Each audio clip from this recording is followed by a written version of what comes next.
Lauren, here we are on Bob's bench, approaching a very difficult time of year, 2 years the anniversary of his death. How is this time of year for you? Well, it sort of goes 100 miles an hour to suddenly the day really approaching, and I keep busy and try not to think about it too much. But today's been quite a difficult day.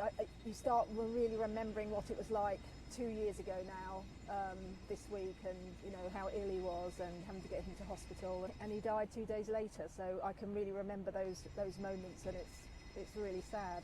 Is it possible to put into words what the final days are like before you lose someone so dear to you? It's not very easy to put into words, and I just don't think you know what's happening. I just didn't believe it. So when I'm told you need to stay the night, he might die, I didn't take that on board. And then when he did die, it was sort of a relief for that afternoon, because I'd been in the hospital for 48 hours non-stop, and I just needed to get out. But you know, then it's only like the next day you wake up and think, this is now the rest of my life without him. And yeah, it's really difficult to comprehend when someone just disappears like that. We're just about to embark on National Grief Awareness Week. Again, how would you sum up the process of grieving for someone? Because it's not just a 1 day or a 1 week or a 1 month thing. I think it's going to be a lifetime. I didn't know anything about grief beforehand, so I don't hold that against anybody now. But you are a completely different person once it happens to you.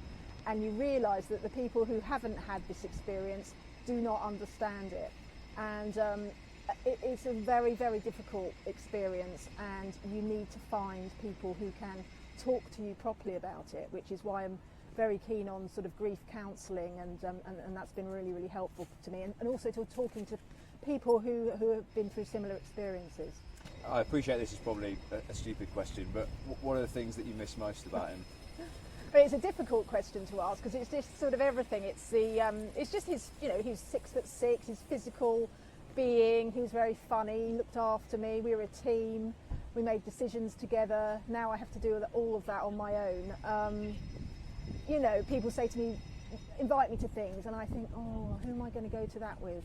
I just don't have that person that is the first person I would tell stuff, and who cares about me more than anybody else does. And equally, I now don't have the person that I care about more than anybody else. So, you know, it was a very difficult person to lose. How proud are you of the work that you've done with the Bob Willis Fund since then, though? Well, I'm really proud. I can't really believe what we've achieved so far. I think we might have raised £500,000 we launched in May. And that I just put everything down to Bob. People loved Bob. And it's an important story. You know, he died of this very important cancer that affects 1 in 8 men get it, and 11,500 men die of it every year, and there's still no national screening programme. The PSA test, which is the blood test to test whether might have prostate cancer, is unreliable. It was extremely unreliable for Bob. So it's a good combination. Cricket, lots of cricket fans are going to be affected by prostate cancer, and I think it's sort of hopefully captured the imagination. So I'm really proud, and I thank him for everything that he's giving us. And just lastly, we've spoken about grief a lot, and again, it's probably a difficult question, but if anyone is watching on and going through something, could you give them any advice as to how to help themselves get through it? Well, I'd just say that when Bob died, I really thought that I would absolutely hate any counselling, and I did not look for it at all.